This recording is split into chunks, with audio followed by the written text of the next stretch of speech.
ആഷാഢ് കാ ഏക് ദിനിലെ മറ്റു ചില ചോദ്യങ്ങൾ നമുക്കിതിൽ കൊടുത്തിട്ടുണ്ട്. ഒക്കെ വായിച്ചു വെച്ചാൽ നിങ്ങൾക്ക് അതിൽ ഏകദേശം എല്ലാ ഒരു ആശയം കിട്ടും കേട്ടോ.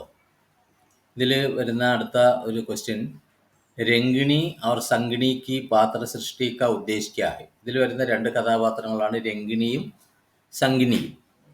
ഇവരെന്തിനാണ് ഈ രണ്ട് കഥാപാത്രങ്ങളെ ഇതിൽ അവതരിപ്പിച്ചതിൻ്റെ ഉദ്ദേശം എന്താണെന്നാണ് ചോദ്യം. രംഗിണി और സംഗിണി की പാത്ര സൃഷ്ടി का ഉദ്ദേശ് क्या है? അല്ലെങ്കിൽ രംഗിണി और സംഗിണി का പരിചയ് ദീജിയെ. ഇവരാരാണ് നമുക്ക് തുടക്കം തന്നെ മനസ്സിലാക്കാൻ പറ്റും. എന്താണ് ഇവർ? പ്രിയങ്കു മഞ്ചരി വരുന്നതിന് മുമ്പ് ആ വീട്ടിൽ കാളിദാസൻ പണ്ട് താമസിച്ചിരുന്നു, അല്ലെങ്കിൽ കാളിദാസനുമായിട്ട് ബന്ധമുള്ള ഒരു നാടാണത്. അതുകൊണ്ട് ആ കാളിദാസൻ്റെ ജീവിത പശ്ചാത്തലത്തെ മനസ്സിലാക്കാൻ വേണ്ടി ഒരു രണ്ട് ഗവേഷണ വിദ്യാർത്ഥികളുടെ രൂപത്തിൽ കടന്നു വന്ന രണ്ട് കഥാപാത്രങ്ങളാണ് അവർ രംഗിണിയും സംഗിണിയും.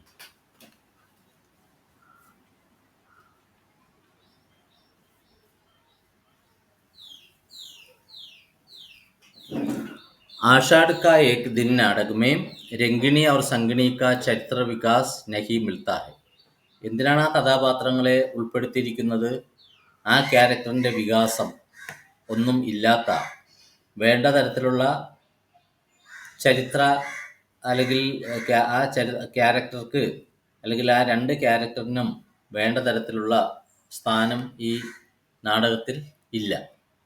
इन दोनों के माध्यम से नाटककार ने नगर की നവയൗവനാവും കാ ചിത്ര പ്രസ്തുത് കിയാ ഹെ. ഈ രണ്ട് കഥാപാത്രത്തിലൂടെ നാടകകൃത്ത് നഗരത്തിലെ യുവതികളായിട്ടുള്ള രണ്ട് യുവതികളെ പറ്റി ഉള്ള ചിത്രമാണ് നമ്മുടെ മുന്നിൽ പ്രസൻറ്റ് ചെയ്യുന്നത്. ജിൻകി രഗ് രഗ്മേം നഗർ സഭ്യത ബസി ഹുയി ഹെ.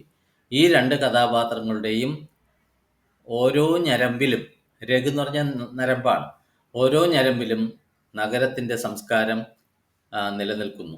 അപ്പം നഗര സംസ്കാരം നിലനിൽക്കുന്ന രണ്ട് കഥാപാത്രങ്ങളായിട്ടാണ് നാടകകൃത്ത് ഈ നാടകത്തിൽ ഇവരെ അവതരിപ്പിച്ചിരിക്കുന്നത്. വേ ഥോഡാസ പ്രയത്ന കർക്കെ നവീന തഥ്യോങ്കി ഖോജ് കർണേക്ക് ചേഷ്ട കർണേ വാലി തി. അവർ അല്പം പ്രയത്നിച്ചിട്ട്, കുറച്ച് മാത്രമേ അവർ പ്രയത്നിക്കുന്നുള്ളൂ, പക്ഷെ പുതിയ വസ്തുതകളെ തിരഞ്ഞ് കണ്ടുപിടിക്കാനുള്ള ശ്രമം നടത്തുന്ന പെൺകുട്ടികളാണ് ഇവർ. രംഗിണി और സംഗിണി രാജകീയ നിയോജൻ സെ കവി കാളിദാസ് കെ ജീവൻ കി പൃഷ്ഠഭൂമി കാ അധ്യയൻ ഭി കർത്തി थी. രംഗിണി, അപ്പം ഒരു സെൻറ്റൻസിലോ രണ്ടോ സെൻറ്റൻസിലോ ഉത്തരം ചോദിച്ചാൽ ഇത് മാത്രം എഴുതിയാൽ മതി. ഇവരെന്തിനാണ് നിയോഗിച്ചിരിക്കുന്നത് എന്നാണ്. രാജകീയ നിയോജനമാണ് എന്ന് പറയുമ്പോൾ രാജാവാണ് ഇവരെന്ത് ചെയ്യുന്നത്, പറഞ്ഞു വിട്ടിരിക്കുന്നത്. എന്തിനു വേണ്ടി? കവി കാളിദാസൻ്റെ ജീവിതത്തിൻ്റെ പശ്ചാത്തലത്തെ പഠനം നടത്താൻ വേണ്ടി. കിന്തു സാരെ ഗ്രാമപ്രാന്തർ മേ ഘൂമനെ पर भी ഉൻകോ ലഗാ കി വഹാ കോയി അച്ചി സാമഗ്രി നഹി മിലി. പക്ഷെ കുറേ സ്ഥലങ്ങളിലൊക്കെ, ഗ്രാമപ്രദേശങ്ങളിലൊക്കെ കറങ്ങി നടന്നിട്ടും അവർക്ക് തോന്നുന്ന എന്താണ്? അവിടെ പുതിയ മെറ്റീരിയൽസ് ഒന്നും ഇല്ല. കാളിദാസനുമായിട്ട് ബന്ധപ്പെട്ട പുതിയ കാര്യങ്ങളൊന്നും അവർക്ക് കണ്ടെത്താൻ കഴിഞ്ഞില്ല എന്ന് നമുക്ക് അവരിലൂടെ മനസ്സിലാക്കാൻ സാധിക്കും. മല്ലികാനെ അപ്രത്യാശിത് അപ്പനെ ഗർമേ ആനെ വാലി രംഗിണി और സംഗിണി കാ സ്വാഗത് കിയ. അപ്രതീക്ഷിതമായിട്ട് തൻ്റെ വീട്ടിൽ വന്ന ഈ പെൺകുട്ടികളെ മല്ലിക സ്വാഗതം ചെയ്യണം. സംഗിണീനെ അപ്പനി സഖി കാ പരിചയ ഇസ് പ്രകാർ ദിയ. സംഗിണി തൻ്റെ കൂട്ടുകാരിയെ ഇപ്രകാരം പരിചയപ്പെടുത്തി. സംഗിണി തൻ്റെ കൂട്ടുകാരിയായിട്ടുള്ള രംഗിണിയെ പറ്റി ഇപ്രകാരമാണ് പരിചയപ്പെടുത്തിയത്. എന്താണ്? ये उसी केंद्र में मृदंग और वीणा वादन का अध्ययन करती है जहाँ वो नृत्य का अभ्यास करती है. ഇവൾ നൃത്താഭ്യാസം നടത്തുന്ന സ്ഥലത്ത് മൃദംഗവും വീണാവാദനവും ഒക്കെ പഠനം നടത്തുന്നവളാണ്. അപ്പോൾ ഇതിൽ നിന്ന് എന്ത് മനസ്സിലാക്കാം? ഇവൾ രംഗിണി എന്ന് പറയുന്ന കഥാപാത്രം മൃദംഗം പഠിക്കുന്നുണ്ട്, വീണ വായിക്കാൻ പഠിക്കുന്നുണ്ട്, അതോടൊപ്പം നൃത്തവും അഭ്യസിക്കുന്നുണ്ട്. ഇതെല്ലാം ഒറ്റ സ്ഥലത്താണ് നൃത്തം. ഇൻ ദോനോങ്കോ ഈസ് ബാത്ത് പർ ഘോർ നിരാശ ഹുയി. ഇവർക്ക് രണ്ടുപേർക്ക് ഇക്കാര്യത്തിൽ ഒരു നിരാശയുണ്ടായി. എന്താണ്? ഉനേം കാളിദാസ് ജൈസെ അപൂർവ കവി പ്രതിഭാസ് കോ ജന്മ ദേനെ വാലെ ഉസ് ഗ്രാം മേ കോയി അസാധാരണ ബാത്ത് ദിഖായി നദി. അവർക്ക് കാളിദാസനെ പോലെയുള്ള അപൂർവ കവി പ്രതിഭയുള്ള അല്ലെങ്കിൽ അപൂർവ അസാധാരണമായിട്ടുള്ള കവി പ്രതിഭയ്ക്ക് ജന്മം കൊടുത്ത ആ ഗ്രാമത്തിൽ പോയി അസാധാരണ ബാത്ത് ദിഖായി നദി, എന്തെങ്കിലും അസാധാരണത്വമുള്ള ഏതെങ്കിലും കാര്യം അവിടെ നിന്ന് അവർക്ക് കണ്ടെത്താൻ കഴിഞ്ഞില്ല എന്നാണ് പറയുന്നത്. കാളിദാസിനെ അർദ്ധസൻഹാർമേം ചമക്കിനെ വാലി ഔഷധിയും കാ ഉല്ലേഖ കിയാത. കാളിദാസൻ ഋതുസംഹാരത്തിൽ തിളങ്ങുന്ന ചില ഔഷധങ്ങളെ പറ്റി പരാമർശിച്ചിരുന്നു. ഉൻ ഔഷധിയോ കോ ന പാക്ക രംഗിണി കോ ബടാ ദുഃഖുക. അപ്പോൾ അവൾ ആ ഗ്രാമത്തിലൊക്കെ നോക്കിയപ്പോഴത്തേക്ക് എവിടെയോ പരാമർശിച്ചിരുന്നു, ഋതുസംഹാരത്തിൽ പരാമർശിച്ചിരുന്നു മിന്നിത്തിളങ്ങുന്ന ഔഷധങ്ങൾ എന്നൊക്കെ. അപ്പോൾ ആ അത്തരത്തിലുള്ള ഔഷധങ്ങളെ, മിന്നിത്തിളങ്ങുന്ന ഔഷധങ്ങളെയൊക്കെ അവിടെയൊക്കെ തിരക്കിയിട്ട് അന്വേഷിച്ചിട്ട് അത് കിട്ടാത്തത് കൊണ്ട് രംഗിണിക്ക് വളരെയധികം സങ്കടമുണ്ടായി. തോടി ദേർ ദോനോ മല്ലികാസെ കുച്ച് ബാത്തേം കർത്തി രഹി. കുറച്ചു നേരം രണ്ടുപേരും മല്ലികയുമായിട്ട് അല്പം സംസാരിച്ചു. അവർ ആവശ്യക ജാൻകാരി പ്രാപ്ത് കർക്കെ ചലികെ. ആവശ്യമായിട്ടുള്ള എല്ലാ അറിവും നേടിയിട്ട്, മല്ലിക ആവശ്യമുള്ളതൊക്കെ പറഞ്ഞു കൊടുത്തു, അതൊക്കെ നേടിക്കൊണ്ട് അവർ പോവുകയും ചെയ്തു. अपने ज्ञान पर गर्व करने वाली इन नव यौवनाओं के माध्यम से नाडाकार ने उज्जैनी के विलासपूर्ण जीवन की एक झांकी प्रस्तुत की है. അപ്പോൾ തൻ്റെ അറിവിനെ പറ്റി അഹങ്കരിക്കുന്ന ഈ യുവതികളിലൂടെ നാടകകൃത്ത് ഉജ്ജയിനിയിലെ ആഡംബരം നിറഞ്ഞ ജീവിതത്തിൻ്റെ ഒരു ദൃശ്യത്തെയാണ് നമ്മുടെ മുന്നിൽ അവതരിപ്പിക്കുന്നത്. വേണമെങ്കിൽ നമുക്ക് മറ്റൊരു രീതി പറയാം, ഇന്നത്തെ ഗവേഷണ വിദ്യാർത്ഥികളുടെ പ്രതിനിധിയായിട്ടാണ് ഇവരെ അവതരിപ്പിച്ചിരിക്കുന്നത്. ഇന്നത്തെ ഗവേഷണ വിദ്യാർത്ഥികൾക്ക് യഥാർത്ഥത്തിൽ ഒരു ഈസിയായിട്ട്, അല്ലെങ്കിൽ ഒത്തിരി ഈസിയായിട്ടല്ല, കഠിനമായിട്ട് പ്രയത്നിച്ച് എന്തെങ്കിലും ഒരു പുതിയ ഒരു കാര്യം കണ്ടെത്താൻ വേണ്ടിയുള്ള ഒരു ഇച്ഛാശക്തി ഇല്ല. അപ്പോൾ അവരെവിടെന്നെങ്കിലുമൊക്കെ കോപ്പി ചെയ്തും മറ്റുമൊക്കെ എന്ത് ചെയ്യും, PhD പോലെയുള്ള ചില ഗവേഷണ ഗ്രന്ഥങ്ങൾ എഴുതി സമർപ്പിക്കും. ചിലപ്പോൾ അതിന് അവർക്ക് തന്നെ പിടിപാടുണ്ടെങ്കിൽ എന്ത് ചെയ്യും, ഒത്തിരി അതിനെയൊക്കെ അംഗീകരിക്കുകയൊക്കെ ചെയ്യും. അപ്പോൾ അങ്ങനെയുള്ള ഒരുപാട് പ്രയത്നിക്കാതെ കാര്യം എടുക്കാൻ പറ്റും എന്ന് വിചാരിക്കുന്ന രണ്ട് യുവതികളാണ് രംഗിണിയും സംഗിണിയും. യഥാർത്ഥത്തിൽ കാളിദാസൻ്റെ ആ പശ്ചാത്തലത്തിൽ ഒരുപാട് കാര്യങ്ങൾ അവർക്ക് അറിയാൻ പറ്റുമായിരുന്നു. പക്ഷെ അവർ അത്രയൊന്നും ശ്രമിച്ചില്ല. അതിനു മുമ്പ് തന്നെ അവർക്ക് നിരാശയോടുകൂടി അവർ മടങ്ങുകയാണ് ചെയ്യുന്നത്. കാരണം കൂടുതൽ ഗവേഷണം നടത്താനുള്ള താല്പര്യമൊന്നും അവർക്ക് ഇല്ല. ഇനി ഇതേപോലെ വരുന്ന മറ്റ് രണ്ട് കഥാപാത്രങ്ങളാണ് അനുനാസികം അനുസ്വാരും. അവരെ പറ്റി പറയുക, അവരെ നമുക്കൊന്ന് പരിചയപ്പെടാം. നാടകക്കാർ മോഹൻ രാകേഷിനെ आषाढ़ का एक दिन में अनुनासिक और अनुस्वार का चित्रण വിദൂഷകവും കെ രൂപമേം കിയാ ഹെ. രണ്ട് വിദൂഷകന്മാരെ പോലെ തമാശ നിർഭരമായിട്ട് സംസാരിക്കുന്ന രണ്ട് വിദൂഷകന്മാരായിട്ടാണ് ഇതിൽ അവതരിപ്പിച്ചിരിക്കുന്നത്. प्रियंकु मंचरी ने मल्लिका से बात करते समय दोनों को मल्लिका के पास भेजने का उद्देश्य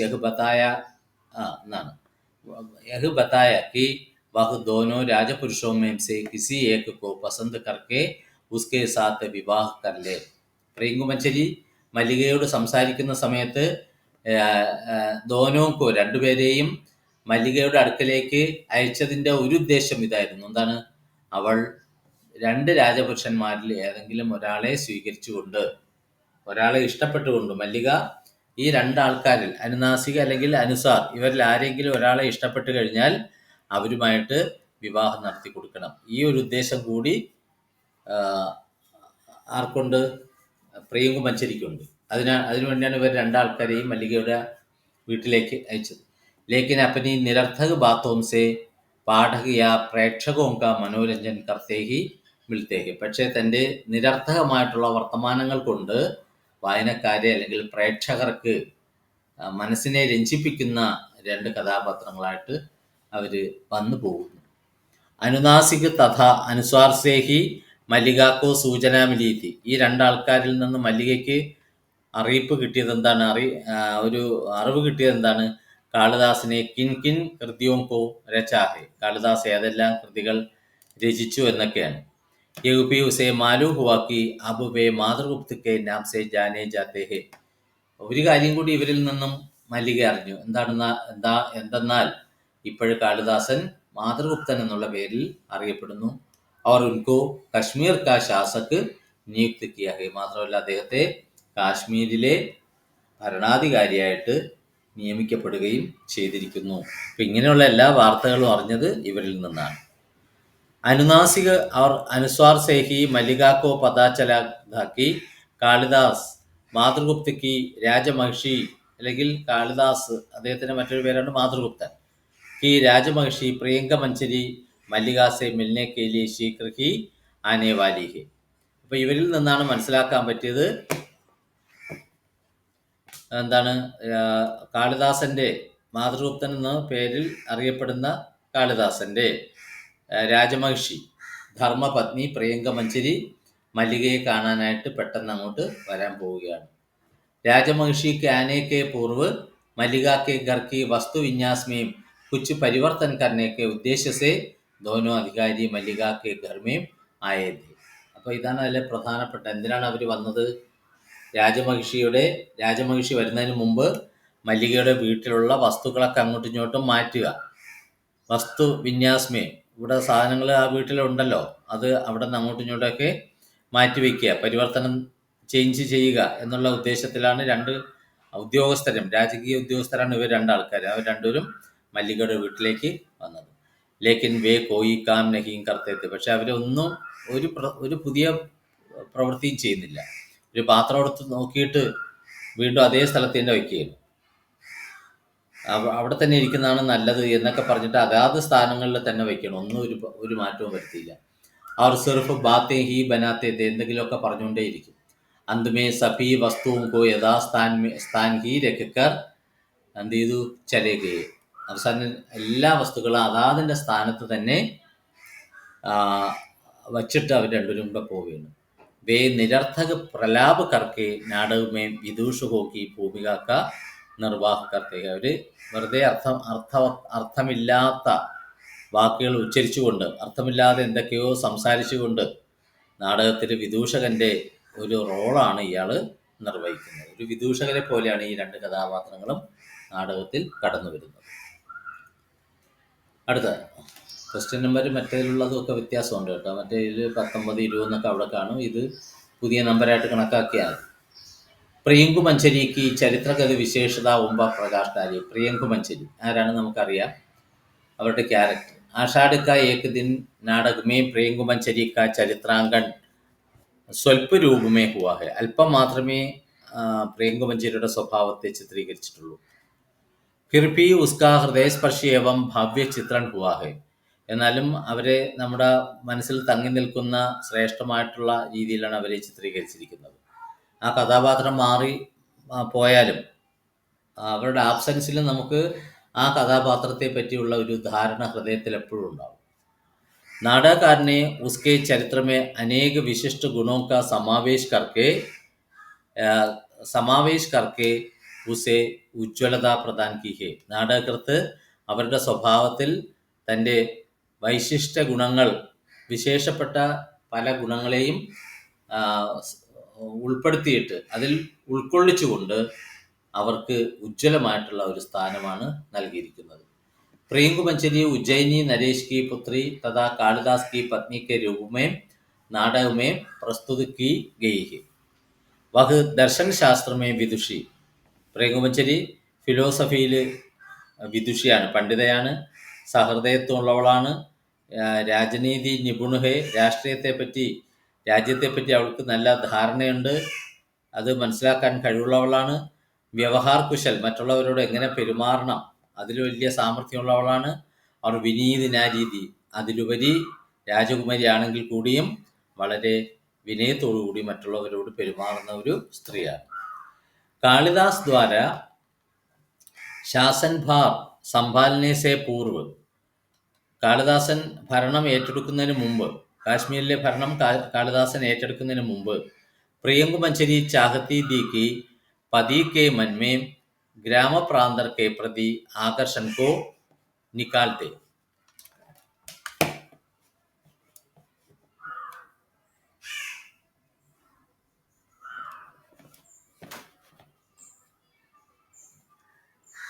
प्रियंकु मंचरी उज्जैनी नरेश की पुत्री और कालिदास की पत्नी के रूप. അത് നമ്മൾ വായിച്ചല്ലോ, നേരത്തെ വായിച്ചത്.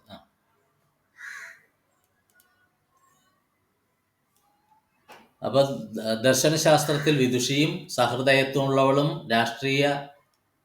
രാഷ്ട്രത്തെപ്പറ്റി നന്നായിട്ട് പരിജ്ഞാനമുള്ളവളും വ്യവഹാർ കുശൽ, നന്നായിട്ട് മറ്റുള്ളവരോട് പെരുമാറാനുള്ള സാമർഥ്യം നന്നായിട്ടുണ്ട്, അതുപോലെ വിനീതയായിട്ടുള്ള ഒരു സ്ത്രീയാണ്. കാളിദാസ് ദ്വാര ശാസൻഭാർ സമ്പാലനേസെ പൂർവ്, കാളിദാസൻ കാശ്മീരിലെ ഭരണം ഏറ്റെടുക്കുന്നതിന് മുമ്പ് തന്നെ പ്രിയങ്കുമഞ്ചരി ചാഹത്തി പ്രിയങ്കുമഞ്ചരി ആഗ്രഹിച്ചിരുന്ന എന്താണ്? പതി കെ മനസ്സെ ഗ്രാമപ്രാന്തർക്കെ പ്രതി ആകർഷൺ കോ നിക്കാൾ ദേ, തൻ്റെ ഭർത്താവിൻ്റെ മനസ്സിലുള്ള ആ ഗ്രാമത്തോടുള്ള അട്രാക്ഷനെ ആ ഹൃദയത്തിൽ നിന്നും മാറ്റിയെടുക്കണം. കാരണം ഈ പ്രിയങ്കുമഞ്ചരിക്ക് എല്ലാം അറിയാം. ആ ഗ്രാമത്തിൽ ജീവിച്ച ഒരു സാധാരണ വ്യക്തിയാണ് കാളിദാസൻ. മല്ലികയെ ഇഷ്ടപ്പെടുന്നു, ഇതൊക്കെ പ്രിയങ്കുമഞ്ചരിക്കറിയാം. അപ്പോൾ എങ്ങനെയെങ്കിലും ആ ഗ്രാമപ്രദേശത്തിൻ്റെ അന്തരീക്ഷം അയാളുടെ മനസ്സിലുണ്ടല്ലോ, ഭർത്താവിൻ്റെ മനസ്സിലുണ്ട്, അതിനെന്ത് ചെയ്യണം? എങ്ങനെയെങ്കിലും ഇല്ലാതാക്കണം. അതാണ് പ്രിയങ്കുമഞ്ചരി ആഗ്രഹം. ഇസ്കെലി ഉസിനെ ദോ യോജനായ ബനായി, അതിനുവേണ്ടി അവൾ 2 പദ്ധതികൾ തയ്യാറാക്കി.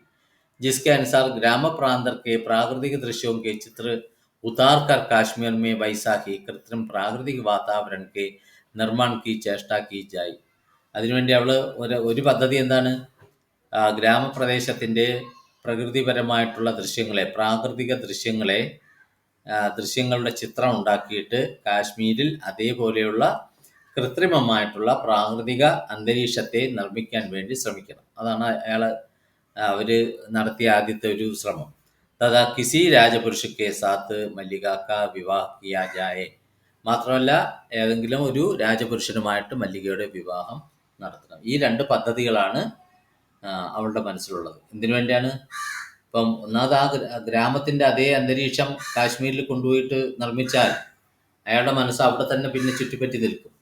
പിന്നെ അതുപോലെ മല്ലികയുടെ വിവാഹവും കൂടി നടന്നു കഴിഞ്ഞാലോ പിന്നെ തൻ്റെ ഭർത്താവ് മല്ലികയെ മൈൻഡ് ചെയ്യില്ല, അല്ലെങ്കിൽ ചിന്തിക്കില്ല എന്നൊരു ചിന്താഗതി ഇവളുടെ മനസ്സിൽ കടന്നുകൂടി. അതിനുവേണ്ടിയാണ് അവൾ ഈ 2 പ്ലാൻ ഉണ്ടാക്കുന്നത്.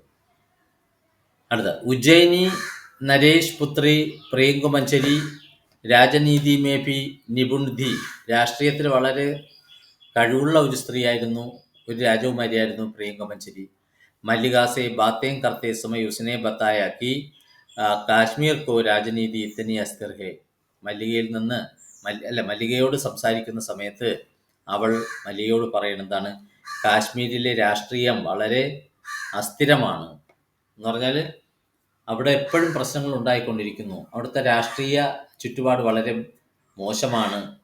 ഹമാര ഏക് ദിൻ വഹാംസെ ദൂർ രഹ്ന കൈ സമസ്യാവും കോ ജന്മ ദേത്താ ഹെ, ഞങ്ങൾ ഏതെങ്കിലും ഒരു ദിവസം അവിടെ നിന്ന് മാറിക്കഴിഞ്ഞാൽ, ആ കാശ്മീരിൽ നിന്ന് മാറി നിന്നാൽ അവിടെ ഒരുപാട് പ്രശ്നങ്ങൾ ഉടലെടുക്കും. രാജനീതി കോ സാഹിത്യ സെ അലഗ് കർത്തേ ഹുയെ, രാഷ്ട്രീയത്തെ എന്ത് ചെയ്യണം? സാഹിത്യത്തിൽ നിന്ന് വേർപെടുത്തി വെക്കണം. ഇതാണ് ആ രാജകന്യയുടെ ആഗ്രഹം അല്ലെങ്കിൽ അഭിപ്രായം.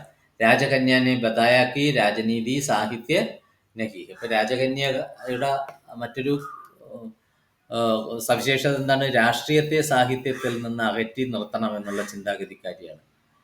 മാത്രമല്ല അവർ പറയുന്നത് രാഷ്ട്രീയം എന്ന് പറയുന്നത് സാഹിത്യവുമായിട്ട് യാതൊരു ബന്ധവുമില്ല, രണ്ടും രണ്ടാണ്. രാഷ്ട്രീയം സാഹിത്യമല്ല എന്നാണ്. ഉസ്മേ ഏക് ഏക് ക്ഷണിക്ക മഹത്വഹേ, രാഷ്ട്രീയത്തിൽ ഓരോ നിമിഷത്തിനും മഹത്വമുണ്ട്. കവികൾക്ക് ഭാവനയിലിരുന്ന് കവിത എഴുതിയാൽ മതി, പക്ഷേ രാഷ്ട്രീയക്കാർ അങ്ങനെ ആയിരിക്കല്ലേ. യഥാർത്ഥ രാഷ്ട്രീയക്കാർക്ക് എപ്പോഴും ഓരോ പ്രശ്നങ്ങൾ വന്ന് കയറും. അതുകൊണ്ട് ഒരു രാഷ്ട്രീയക്കാരൻ്റെ ഓരോ നിമിഷത്തിനും പ്രാധാന്യമുണ്ട്. പ്രിയങ്കുമഞ്ചരി മൻകി കോമൾ അവർ ഹൃദയക്ക് ഉദാർധി, പ്രിയങ്കുമഞ്ചരിയുടെ അടുത്തൊരു ക്യാരക്ടറാണ്. മനസ്സുകൊണ്ട് സോഫ്റ്റ് ആയിട്ടുള്ളവളാണ്, അതുപോലെ ഹൃദയം കൊണ്ട് ഔദാര്യമുള്ളവളാണ്. ദയാഭാവന ഉസ്മേം ഇത്തനീ ദീക്കി മല്ലിക കെ ഘർ കി ജീർണ ശീർണ ദശ ദേക്കർ, ജീർണ ശീർണ തകർന്ന എന്ന അർത്ഥം. മല്ലികയുടെ വീട് എന്ത് ചെയ്തു? തകർന്നു. ആ അവസ്ഥ കണ്ടപ്പോൾ എന്ത് ചെയ്തു? ഉസ്കാ ഹൃദയ ദ്രവിത് ഹോട്ട, അവളുടെ ഹൃദയം അലിഞ്ഞുപോയി. അവർ ഉസ്കാ പരിസംസ്കാർ കർണേക്ക ഭി വിചാർ കിയ, ആ വീടിനെ പുതുക്കിപ്പണിയാനുള്ള ചിന്തകളും അവളുടെ മനസ്സിൽ ഉണ്ടായി. കാശ്മീർ മേം പൗജനേക്ക ബാദൂസിനെ മല്ലിക കേലിയെ സ്വർണ്ണമുദ്രായും അവർ വസ്ത്ര ഭിജുവായും, കാശ്മീരിൽ പോയതിനു ശേഷം അവൾ മല്ലികയ്ക്ക് വേണ്ടി സ്വർണ്ണ നാണയങ്ങളും വസ്ത്രങ്ങളും ഒക്കെ അയച്ചു കൊടുത്തു. ലേക്കിൻ മല്ലികാനെ അസ്വീകാർ കർ ലിയ. പക്ഷെ അവൾ ഒരിക്കലും അത് സ്വീകരിച്ചില്ല. കൊണ്ടുവന്ന ആൾക്കാരുടെ കയ്യിൽ തന്നെ അത് തിരികെ കൊടുത്തു വിട്ടു. ഇങ്ങനെ ഔദാര്യമുള്ള, മറ്റുള്ളവരോട് ദയവ് കാണിക്കുന്ന ഒരു കഥാപാത്രമാണ് ആര്? प्रेम को मंचरी। आषाढ़ का एक दिन नाटक में प्रेम को मंचरी सिर्फ दूसरे अंक में ही രംഗമഞ്ച് पर അവതരിത होकर रह जाती है. സെക്കൻഡ് രംഗത്ത് മാത്രം ഒതുങ്ങി നിൽക്കുന്ന ഒരു കഥാപാത്രമാണ് ആഷാഢ് കാ ഏക് ദിനിലെ പ്രേം को मंचरी. इसलिए उसके ചരിത്ര का പൂർണ്ണ വികാസ് नहीं हो पाया. ഒറ്റ രംഗത്ത് മാത്രം ഒതുങ്ങി നിന്നതുകൊണ്ട് അവളുടെ സ്വഭാവത്തിൻ്റെ പൂർണ്ണമായിട്ടുള്ള വളർച്ച അല്ലെങ്കിൽ വികാസം നമ്മളാരും കാണാൻ പറ്റിയിട്ടില്ല. ഫിർഭി ഉസ്കാ ഹൃദയസ്പർശി ചിത്രൻ ഹുവാ ഹൈ. എങ്കിലും അവളെ പറ്റി ഹൃദയസ്പർശിയായിട്ട് ചിത്രീകരിച്ചിട്ടുണ്ട്. അടുത്ത കവി മാതുൽ की ചരിത്രഗത വിശേഷതാओं पर टिप्पणी लिखिए. അല്ലെങ്കിൽ മാതുൽ की पात्र सृष्टि का उद्देश्य क्या है. അല്ലെങ്കിൽ ആഷാഢ് का एक दिन नाटक में कवि माधुल का स्थान निर्धारित कीजिए. അല്ലെങ്കിൽ മാതുൽ एक साधारण पात्र है. माधुल एक साधारण पात्र है जिससे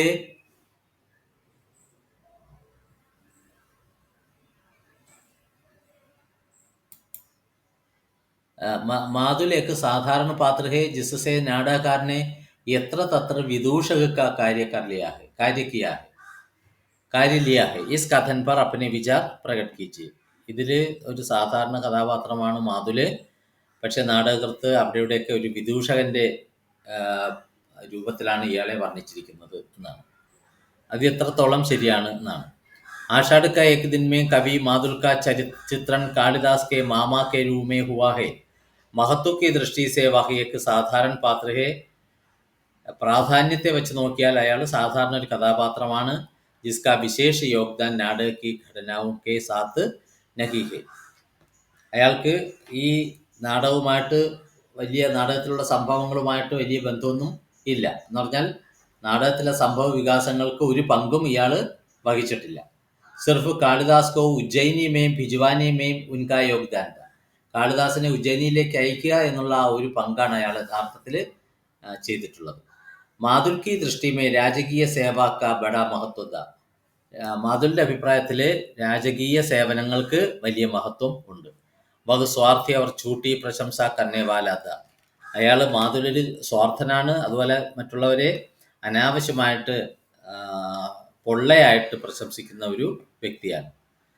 പരിസ്ഥിതിയും സെ വിവശു ഹോക്കർ ഹി ഉസിനെ അപ്പനെ ഭാഗിനേയിക്കോ, ഭാഗിനേയി എന്ന് പറഞ്ഞാൽ മരുമകൻ, ഇവിടെ കാളിദാസനാണ് ഉദ്ദേശിക്കുന്നത്, ഘർമ്മെ ആശ്രയ ദിയാത്ത. ചുറ്റുപാട് കൊണ്ട് നിവർത്തിയില്ലാതെ, ഗത്യന്തരമില്ലാതെ അയാൾ തൻ്റെ മരുമകനായിട്ടുള്ള കാളിദാസനെ, അനന്തരവനായിട്ടുള്ള കാളിദാസനെ വീട്ടിൽ തന്നെ ആശ്രയം കൊടുത്തു.